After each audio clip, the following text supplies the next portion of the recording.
Hello, and welcome to today's webinar. The title of today's webinar is Impact Now: How Principals Can Use Video-Enhanced Coaching to Grow Teachers and Raise Student Achievement.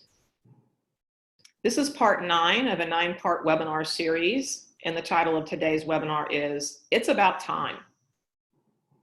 As you're joining us, please let us know in the chat what your role is at your school, if you've joined us before, and let us know that you can hear and see us okay.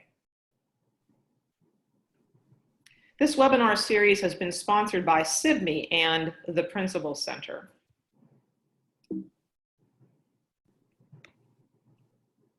As you're logging in and joining us, just to say very briefly that SIBME is an acronym that stands for Seeing is Believing Me. We're a technology platform for coaching, collaboration, and self-reflection. We're a professional service provider, realizing that technology alone doesn't guarantee success. You need a plan and process, and we have become experts at helping you to design that. And we're also a virtual coaching provider for folks who don't have the bandwidth to do coaching within your school. In the chat, let us know that you can hear us and see us. Tell us who you are, where you're joining us from. Let us know if you've joined us for any of the previous webinars. This is the 9th webinar in a 9-part webinar series. If you've joined us for all of the 8 previous webinars, you certainly are going to get a gold star and a certificate. And if this is your first time, welcome. We're excited to have you with us. We like to know how many of the webinars you've been with us for, so we know a little bit about our audience and how much background we'll need to build along the way.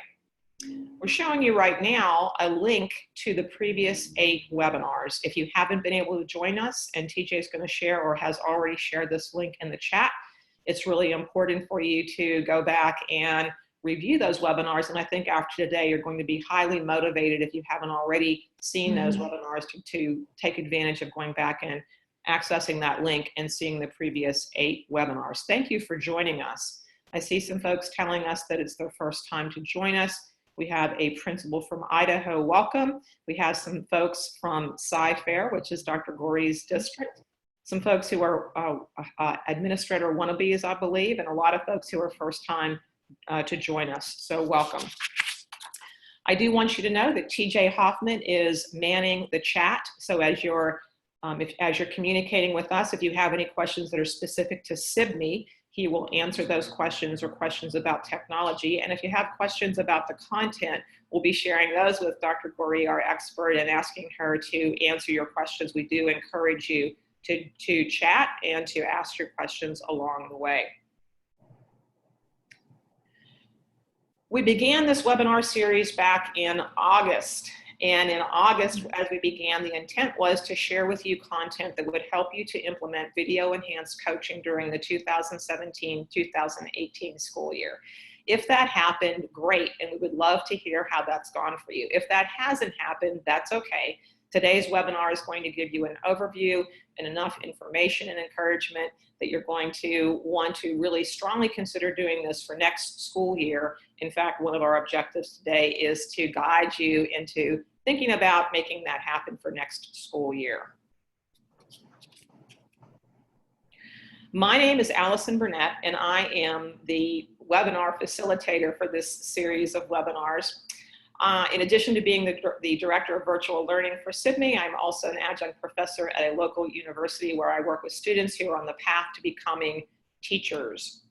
I'm excited, as always, to introduce you to our featured presenter, and that is Dr. Tonya Goree. I'm going to give her a brief introduction and ask that she adds on to what I have to say, but very briefly to say that Dr. Goree was Sci-Fair's Elementary Principal of the Year in 2015-16. Sci-Fair is the 3rd largest school district in the great state of Texas. So being the Elementary Principal of the Year is no small accomplishment. Dr. Goree has over 26 years experience in education and educational leadership. She was a featured presenter at the ASCD National Conference in Anaheim, California in 2017 to a standing room only crowd. We were there with her at that event. And then she went on last summer to present at the National Principals Conference in Philadelphia Pennsylvania. Dr. Goree, would you please add to my introduction? Absolutely. I would like to first say welcome back to all of our returning viewers, and to those of you who are joining us for the first time, thank you for taking the courageous step toward finding out how video enhanced coaching can basically change the trajectory of instructional practices on your campus. As Allison mentioned, I do have over 26 years of experience in education. This is the completion of my 8th year as building principal, and that has been with 2 different building assignments. I have used video coaching with both campuses, but my current assignment, we use the Sydney platform, which has truly changed the way that we view video enhanced coaching. So the title of today's webinar is It's About Time, and there's 2 meanings to that title that I want to briefly explain. The first is just thinking about time as that precious resource and how we utilize it within a building and how video can impact the use of that time. So it's about time as a resource. The second meaning of that title, It's About Time, is when we're talking about something maybe almost impatiently and thinking it's about time something should happen. And in this case, that's something that we believe should happen is the use of video for teacher self-reflection, coaching, or collaboration, keeping in mind that improvement requires change. And one of the things, if you're not using video to enhance the learning and growing of teachers within your building, it's about time. And Dr. Goree, I'm just going to say that in past webinars, you said something very impactful, many things that are very impactful that I quote frequently. But you said, if you need to have a fire in your belly about doing this.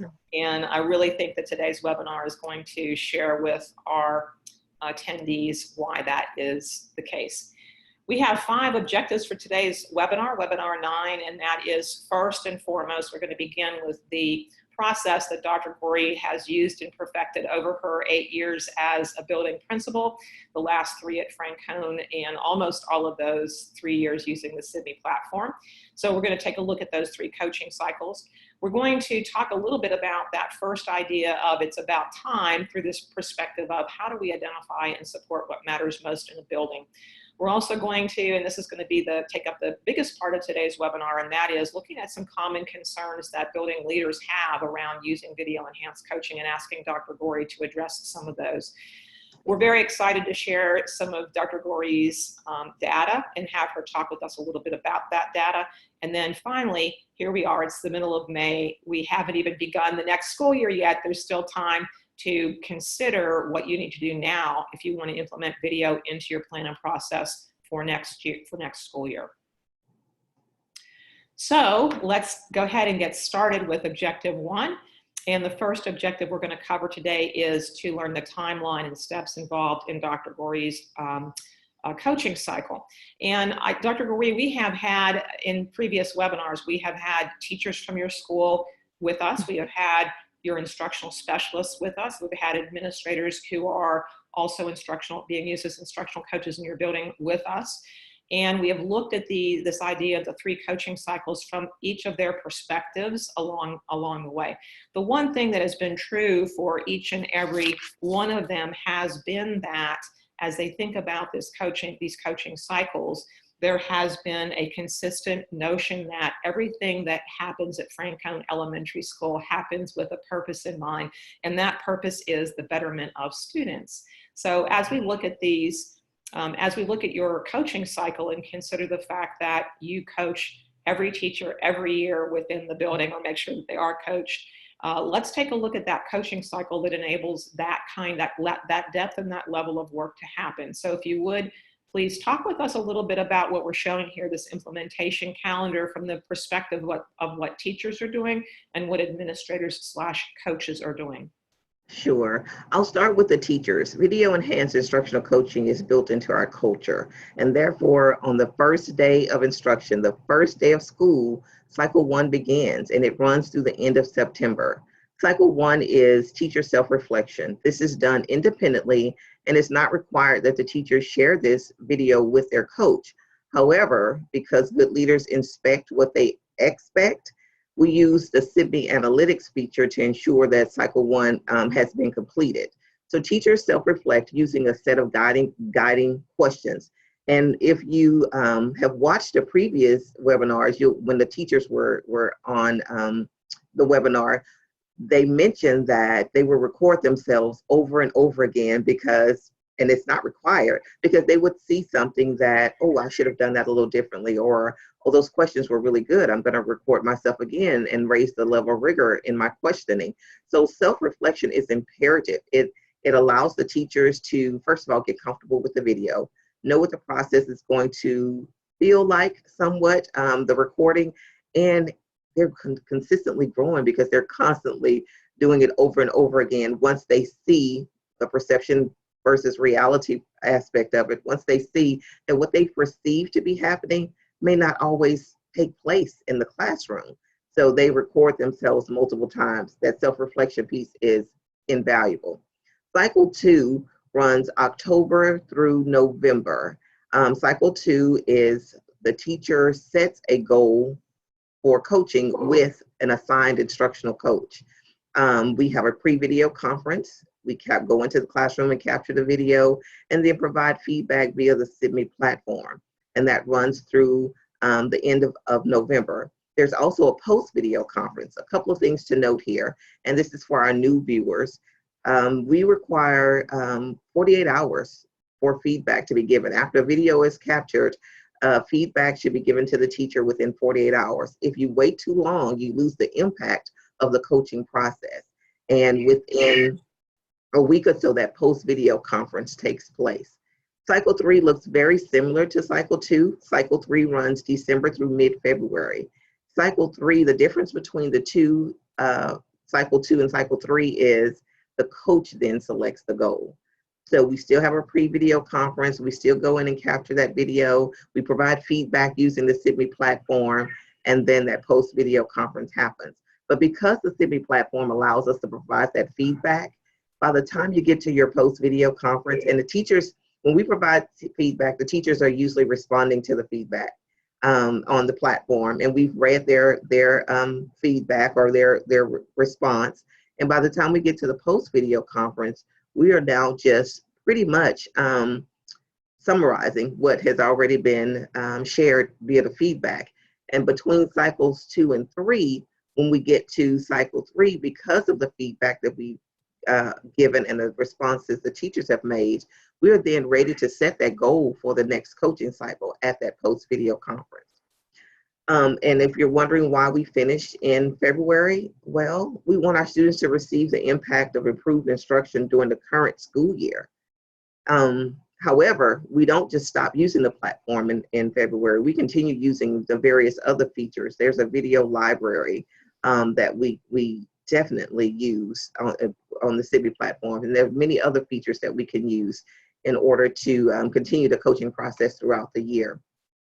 As far as administrators, prior to the school year starting, the coaching team, we have our own training and professional development. We calibrate, we participate in professional development related to an area of coaching we want to focus on. Every year, we develop a targeted coaching strategy to ensure coaching is having the desired impact on learning, on teaching and learning.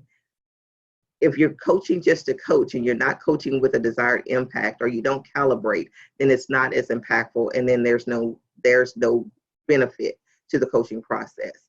So that's pretty much a summary of what it looks like for teachers and administrators. Thank you, Dr.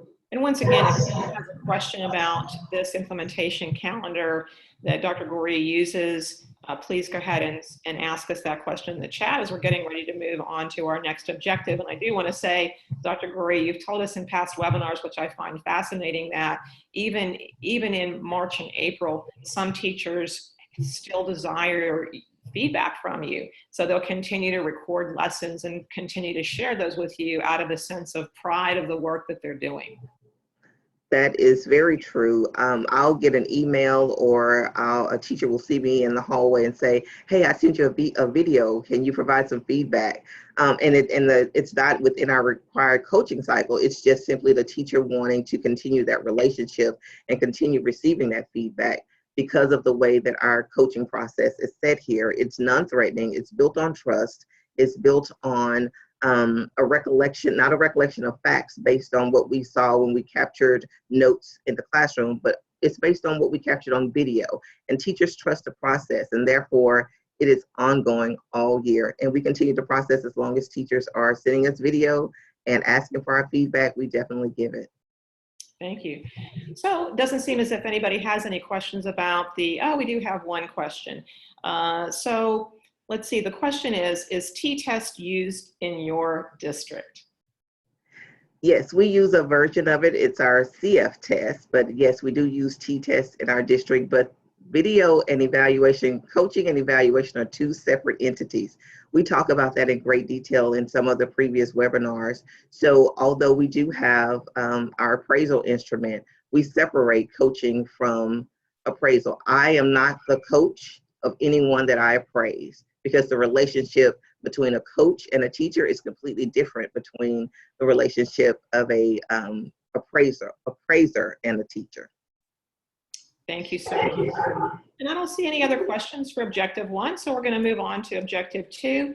And objective 2 is understand how to identify and support what matters most in a school. So Dr. Goree, I have been reading Daniel Goleman's book, Focus, The Hidden Driver of Excellence. And there's a chapter in that book about the importance of leaders directing attention.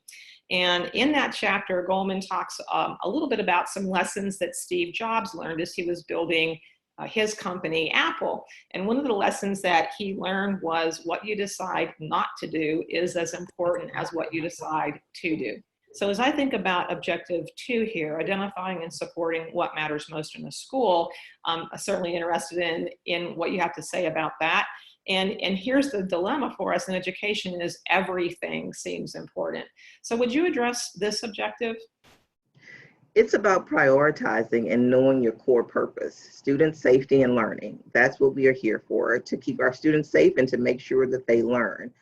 Coaching increases teacher effectiveness. Therefore, student learning improves.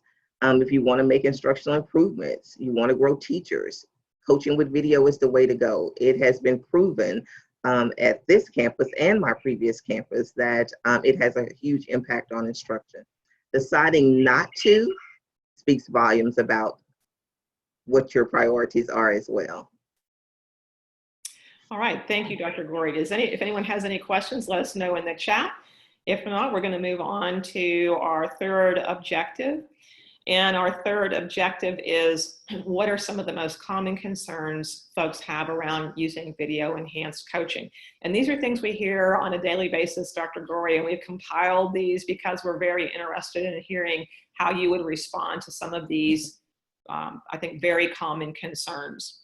Mm-hmm. So let's go ahead and get started. And the first concern really in general is about instructional coaching. And then I'm going to have some sub points here around that. So generally instructional coaching, and here are some of the concerns around instructional coaching. One is buildings that don't have instructional coaches. What do we do for those folks? Another concern is instructional leaders who know they're not using their instructional coaches as effectively as they might. In other words, perhaps they're using them to put out the biggest fire in the building that day, or they're using them to dispense or collect textbooks, or they're using them in other ways that aren't instructional. And then the third concern under that broad idea of instructional coaching is that we have maybe an instructional coach who changed job descriptions. Maybe they were the greatest teacher in the building, and now this is their first year as an instructional coach. And so we have that change of jobs. We don't have perhaps the training that goes along with that, the work that needs to be done in order to grow them into that new position. So those are some of the concerns around instructional coaching. What's some of your thinking around those concerns? Sure. Teacher leaders can become very effective coaches when proper training is provided. All coaches need training. I talked about what it looks like for our coaching team in August, or in July, actually, through October. We're calibrating and reading a book, or focusing on whatever is necessary for us to grow as coaches. So all coaches need training. There's nothing in our profession that we do well without proper training or professional development. And peer-to-peer learning is absolutely invaluable.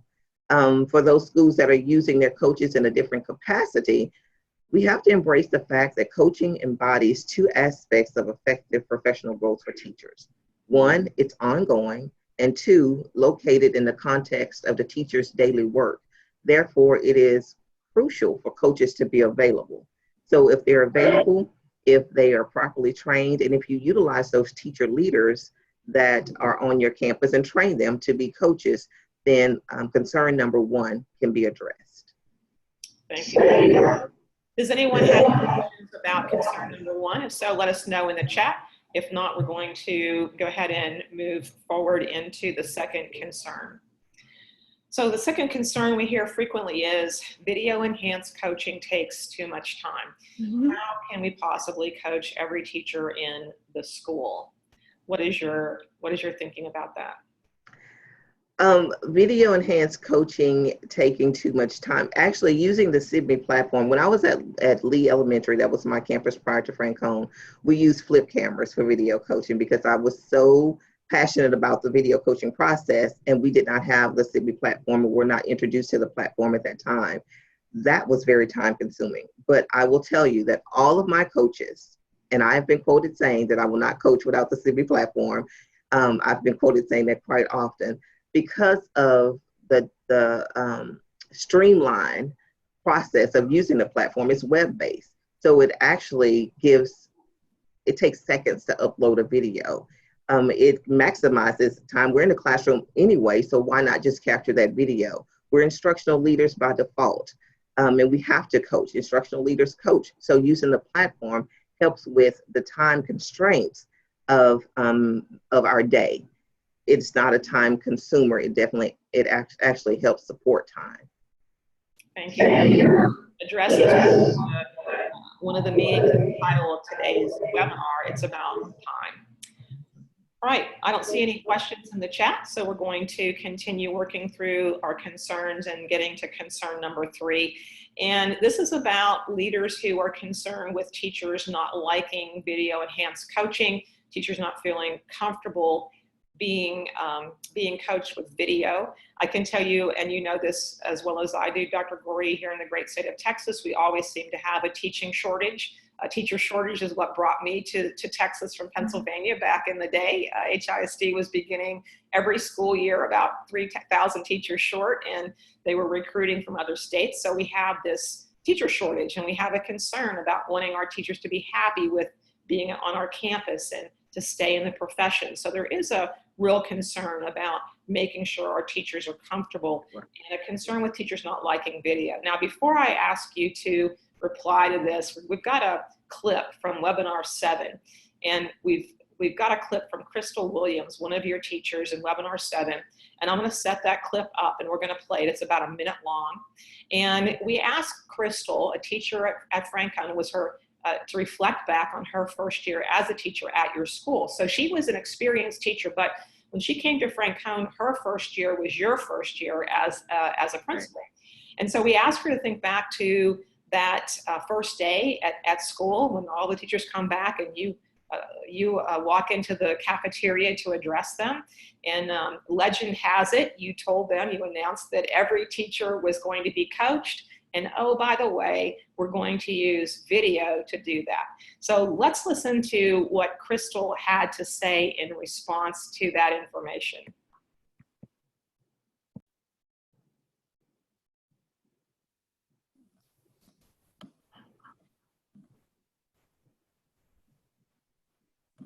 Coming in and trying to learn curriculum in a new school district, and then being told that you were going to have video coaching, all I thought was, oh my God, there's somebody else coming in my room to see what I'm doing wrong.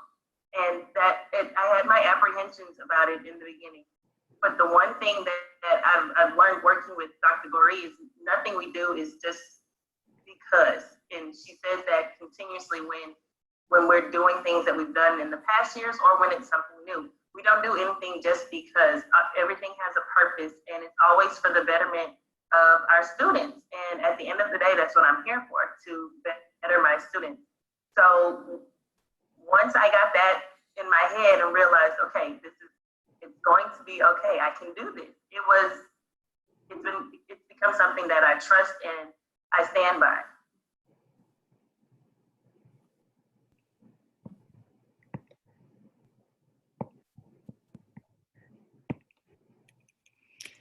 All right, Dr. Goree. So let's hear your thinking around some things that Crystal says, and of course you can extend beyond what she had to say. You know you have made an impact on your teachers or on a person when they quote you or when they can restate things that you said. And that's what I heard, or, and actually it gives me chills every time I hear her say it, because we hold so true to the integrity of the video coaching process. When we introduced it, or when I introduced it to my staff that very first day that I met them all together, because I knew something had to be done. If anyone knows Francone's history, it was, and I say that past tense, a struggling campus. And so something had to be done to make sure that we were impacting instruction in a positive way. Not every teacher on the campus needed growth and improvement, as most people see coaching as a way to improve bad teachers or something of that nature. That's not how we use video enhanced coaching here. It has never been used that way, and it should not be used in that manner. But because we wanted to make sure that we were doing the absolute best for our students, we chose to use this video enhanced process. It was introduced to our staff, and they, at the moment, I did not see any rejection or opposition to it. And I did not have any private moments with teachers as well. They were concerned because they want to know what is it going to look like? What is going to be the outcome? Is this going to impact my evaluation? All of those fears and concerns were addressed the day that it was presented, and we held true to the integrity of what we shared with them throughout the entire process. And therefore, it has been very well received on our campus. Ultimately, it's to improve what happens with instruction for students.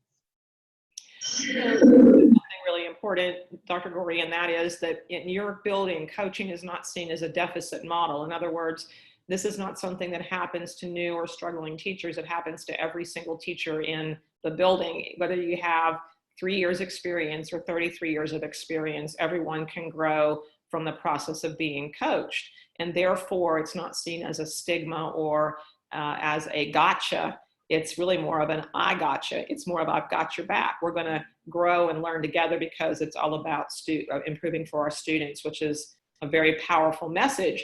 So to building leaders who have this fear that teachers are not going to like it, they're going to push back, they're going to be uncomfortable. What are your thoughts? If you plan, prepare, and I talked about in the previous webinar also that one opportunity to present it. Presentation matters. You have to present it well, and you have to hold true to what you present. We don't change the process along the way. It's student focused. We do this because they have to know your why. Why do we video coach? Because it's good for kids, because it improves instruction in the classroom. Know your why, stick to your why, and make sure that you just continue to add layers to what you're doing and not change the process along the way. So it takes planning and preparation on the administrator or the coach's part to make sure that all of those things are in place before it is introduced to the staff. Thank you, Dr. Goree. Let's go on to the fourth concern. Coaching with video is one more initiative to support. And I was talking to a principal out of Pennsylvania just a couple of weeks ago who said, we want to use video. We see the value in doing this, but we counted as a leadership team, we counted the other day, we have 40 different initiatives that we're supporting in this district. And I don't want my teachers to see this as one more thing. What are your thoughts around that? Well, coaching is not an initiative, it's a best practice. You implement best practices into your culture. It's priceless. The impact of instructional coaching is priceless. It's not one more thing to do.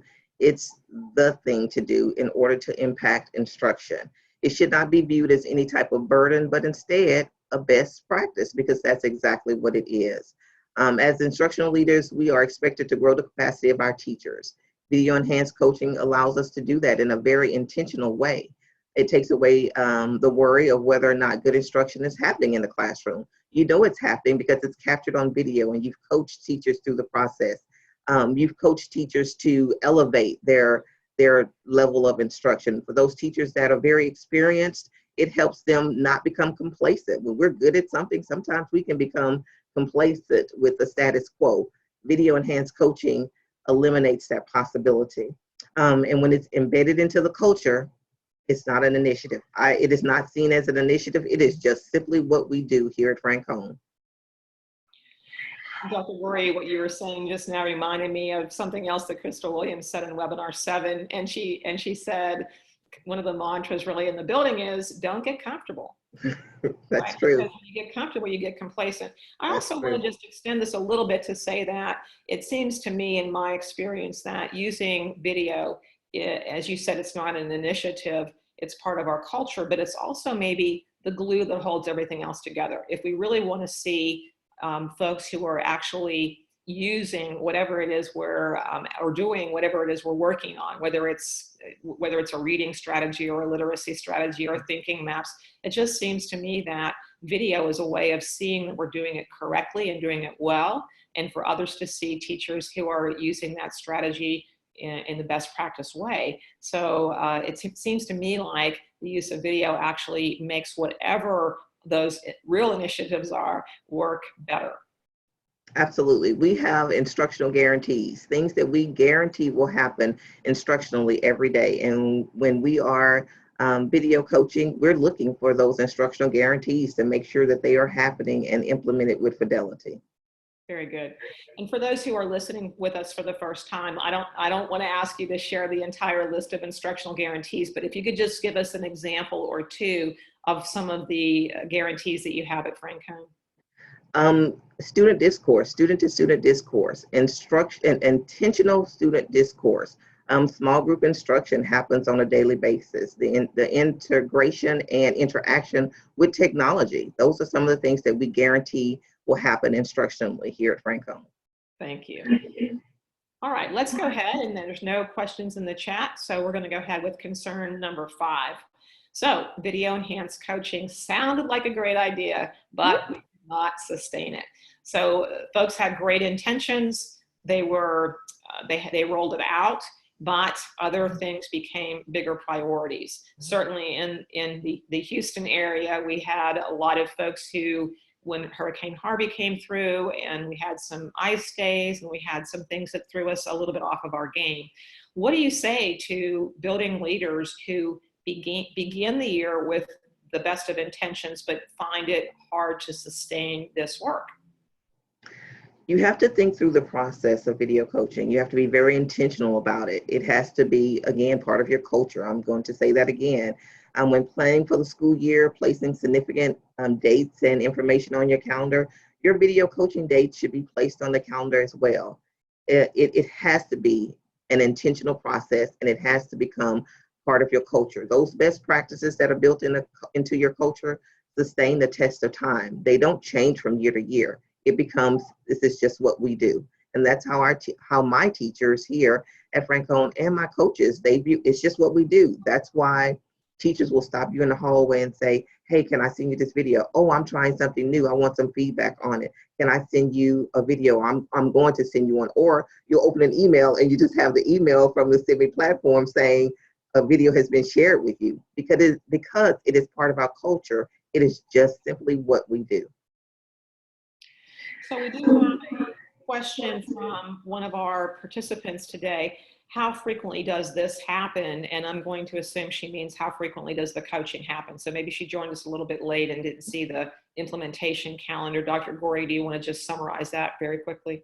Sure. We have 3 cycles here at Franklin. The first one is teacher self-reflection, and it happens through the end of September. And then cycle 2 is with a coach, where the teacher selects a goal that she wants to coach. He or she wants the coach to come into the classroom and capture video to give feedback on this particular goal. And then cycle 3, the coach selects the goal that will be the focus of that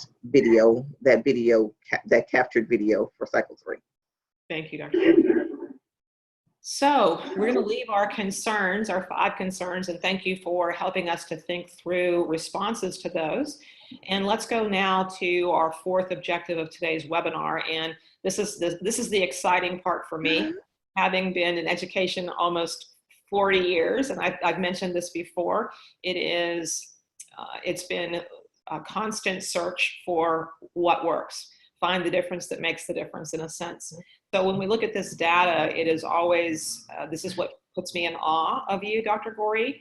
I think you have found the secret sauce. So let's take a look at your data and have you talk through this a little bit with us. And we're looking at comparative data between 2 school years. So we are very proud of, as you can see, the blue bar, the double-digit growth we made the first year after implementing video enhanced coaching at Franklin Elementary. But we're also proud of the gray bars, which shows the incremental growth that we continue to make. If you watched any of the previous webinars, you heard our teachers, the instructional specialists, and the administrators talk about the effect video enhanced coaching is having on our campus. And the data that you are viewing is proof of that growth that is made because of our process. I can say with confidence that video enhanced coaching is a strong contributor to our academic improvements. So we made quite a bit of growth the first year, and incrementally we continue to grow every year. And it's never one thing that ends up in this type of result. It's never one thing. And there's lots of things that contribute to this success. But it's great to know that video enhanced coaching is one of the things that contributes. Do we have any questions from any of our attendees regarding this data? All right, and we do have a question in the chat. I think we're referring back a little bit to one of the concerns. Have you ever had a teacher refuse this type of coaching? And how would you introduce this approach to the staff? So we've already really talked about that, that introduction, Dr. Goree, but have you ever had a teacher who refused this type of coaching? I have not had a teacher refuse coaching at all, because we have a trusting relationship. In order to be coached, you have to have a trusting relationship. And I believe that our separation of being an appraiser from being a coach definitely supports that trusting relationship. And the feedback is strictly for teacher growth. Coaching is strictly for teacher growth. It's not an I gotcha. It's not punitive. It's 100% built on growth. That's how it's presented. That's how it is implemented. And because of that, we have no resistance to the process. We have another question, and it is, how is this data captured, data we're looking at here, Dr. Goree? It is our STAR data from the state of Texas. I don't know if this person is in Texas or in another state, but we have a state assessment of academic readiness, and this is our STAR data from our 3rd, 4th, and 5th grade students in reading, math, science, and writing. Very good. All right, we welcome more questions, and we'll move forward to objective 5. So there are things that we can do now to implement a plan and process for next school year. It is not too late. It'd be great if you'd been with us through the previous 8 webinars. If you haven't, there's still time. We haven't even started next school year yet. So Dr. Goree talked with us a little bit about some of the steps that folks can take now if they're interested in implementing video into their plan and process for next school year. The most important step is choosing and training coaches. You have to choose coaches and you have to train coaches so that you are all on the same page for what the coaching process will look like for your campus. Setting your purpose. What's your purpose for video coaching? What's your why? Why do you need to use this process? And you knowing your why, you'll be able to communicate that why to the teachers when it's presented to them. And then determine what the process will look like for your campus. Will you have 3 cycles like we have at Franklin? Will you only have 2 cycles? Will self-reflection be a part of that cycle, or will it just be teachers set goals and a coach set goals? So those are things that can happen right now to get leaders or coaches ready for next school year. Dr. Goree, if you look at the last 3 years, I mean, folks don't have to start with all 3 cycles. Every part of this is important. If they begin with teacher self-reflection, there's value in doing that. So we don't have to hit the ground firing on all cylinders. We can go slow to grow, and it doesn't have to be that we expect that we're all going to be doing this exactly the same way that Dr. Goree has done it. This is a plan that you've perfected over the course of the last 7 or 8 years. So, that's correct. And we add layers. Every year We look at what additional layer can we add. We're going to do some peer-to-peer coaching next year because we're ready for that. We were not using our video, the video library immediately when we first started. We were just simply doing self-reflection and the other 2 cycles. But we continue to add layers as we become more comfortable with the process and with the platform. We're just adding more features of the platform to our coaching process. Thank you. So let's have some folks chatting with us. What questions do you have about the content of today's webinar? And we're getting ready to wind down. And this is, we've got a little bit of homework for you to do. We've got a couple of more announcements to make for you, but we are interested in giving you this opportunity to ask last questions about the content of our webinar.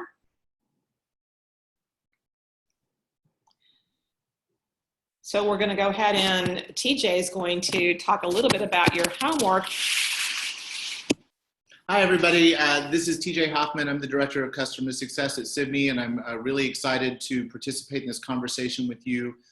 Excited to see some good questions from people showing up in the chat. If you please take the time to ask some more questions of us today. But, you know, if you're at all like me, then you'll go have lunch or go back to work after this, and then, you know, 20 minutes into that is when you'll think of the great, brilliant thing that you wish you had said. And we really want to continue that conversation beyond just this webinar. So your homework is to really think about what one thing you could do to ensure that in some way video becomes a part of your professional development, either for yourself or for teachers that you support on your campus, and what you're going to do to get started next year at the beginning of the school year, and share that with one another. Because, you know, we've seen already, I just want to point out from Kim, who said, you know, my new teachers were very nervous about being recorded, but all of them said that they saw the benefit of it once they got past the initial nervousness. Seeing themselves teaching from the back of the room is very reflective experience for them. That sort of stuff is what we want to learn. We want to hear, you know, I remember from my time as an educator, and I'm sure all of you also feel this way, you really want to hear what other people are doing. You want to know what your neighbors in the classroom next door, the school next door, the district next door are doing, because those best practices are a great way to learn about what you should be doing. So contribute to that conversation in our social media channels. We are on Facebook and Twitter and LinkedIn, all at SIBME app. And if you'll share what one thing you plan on doing next year to start using video or to continue using video to improve teaching and learning on your campus with the hashtag SIBME shares, then we can continue this conversation going forward. Thank you, TJ. So a couple more questions we have in the chat right now. And one of the questions, Dr. Goree, is how many coaches do you have at Franklin? We have 9 coaches at Franklin by design. I have coached with as few as 5, and I have 9, and that was very purposeful because I knew coming into Franklin the impact that was needed, the impact on instruction that was needed, and therefore I added coaches to my team to ensure that we could do the things that were necessary to improve student learning here at Franklin. But again, if you don't have that number of coaches, there are a couple of options. One being teacher leaders who can be trained as coaches, because again, that peer-to-peer learning is invaluable. But the SIBME platform also has virtual coaches. And that's something that, Allison, do you want to share the process of virtual coaching? Sure, Dr. Goree. Just briefly to say is that we know not everyone has the bandwidth that Dr. Goree has, and we do have a question about your teacher coaching ratio, Dr. Goree, so I'll let you start thinking about the math as I talk a little bit about virtual coaching services. But we do have virtual coaching services that we offer through our SIBME coaching process, and it is a wonderful opportunity for folks who don't have the bandwidth in their building. We have expert coaches from all over the country who work in a 6-week blended cycle using Skype or Google Hangouts to have those coaching conversations, but also asking the teachers to submit snapshot videos in relation to their goals so our coaches can see them in action and provide them feedback on their videos. And those two things in combination are our secret sauce. So Dr. Goree, can you tell us what is the teacher-coach ratio in your building? About 8 to 1. Okay. About 8 to 1. Very good. Thank you. All right. So I'd like for us to think about the information that Dr. Goree has shared with us. As TJ said, take the advantage of this opportunity to ask those questions that you have. If you have it as a question, somebody else does too, most likely. Think about the questions you have, but also, if you would, please let us know what resonated with you from today's webinar, if you could, in the chat, so that we know, and I think in a way it's honoring the work that Dr. Goree has done. So here we go. What are the various job titles? This is a question. What are the various job titles of people who serve as coaches? I recall they're not all full-time coaches, Dr. Goree. So tell us about that. You have 9 coaches, but they're not all just instructional coaches. That's correct. Myself, of course, I'm a coach, and then I have 3 assistant principals, and then 2 coaches hired, instructional coaches hired, and 3 instructional specialists who also serve as instructional coaches. That makes up my team of 9. Very good. And then, of course, you mentioned for buildings that don't have that capacity, we can, of course, build teacher capacity through building our teacher leaders internally. Absolutely. Another question we have: what professional development do you provide for your instructional coaches? We mostly read books, or we will do research and find areas to improve our coaching process. This year, for example, we worked on better feedback, making sure that we give feedback based on personality style. Everyone receives feedback in a different way or likes feedback a certain way. And we wanted to make sure that we developed our skill set to be able to adjust our feedback to meet the needs of each teacher's personality or their style of receiving feedback. So we do a lot with books. We do just various research. We also have, in our district, we have the luxury of having a team that comes in to work with our instructional specialists, and we had her out to work specifically with us as a campus on that area of giving better feedback. So it just depends on what we need, and we will seek out the professional development for that particular area. Thank you. I know that folks are going to ask you to give some of the titles of the books that you've used for book studies in the past. Okay, so that we've used Building Teachers' Capacity. We've used Focused on Teaching. I'm drawing a blank. Okay. We use the Elena Aguilar book also. Those are, yes. And there's the Measures of Effective Teaching. The Bill and Melinda Gates Foundation has a study out on the measures of effective teaching. We've also used that. Excellent. And then one other way that I think we've talked about in the past that you do work in terms of professional development for your coaches is you do spend time in calibrating. So talk to us a little bit about what that calibration process looks like. So spending time in calibrating, we again find a targeted area or areas. When we meet as a team in July and August and throughout actually the first cycle, there's lots of dialogue and conversation. And we will watch videos. There are videos online of teaching, and we will each take an opportunity to provide feedback. And then we'll share how we will share the feedback that we have given to see if we are aligned in our focus for what we're looking for when we walk into a classroom. So we take the opportunity to each give feedback on a particular lesson that we've observed online or what have you. And that's how we do some of our calibration as well. Asking, well, why did you give this particular feedback, or how did you see this, or what did you take away from this aspect of the lesson?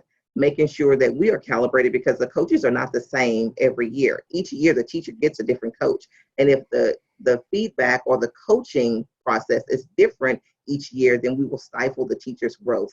So we have to take that opportunity to calibrate and make sure that our focus is the same and that our coaching purpose is the same. Nice.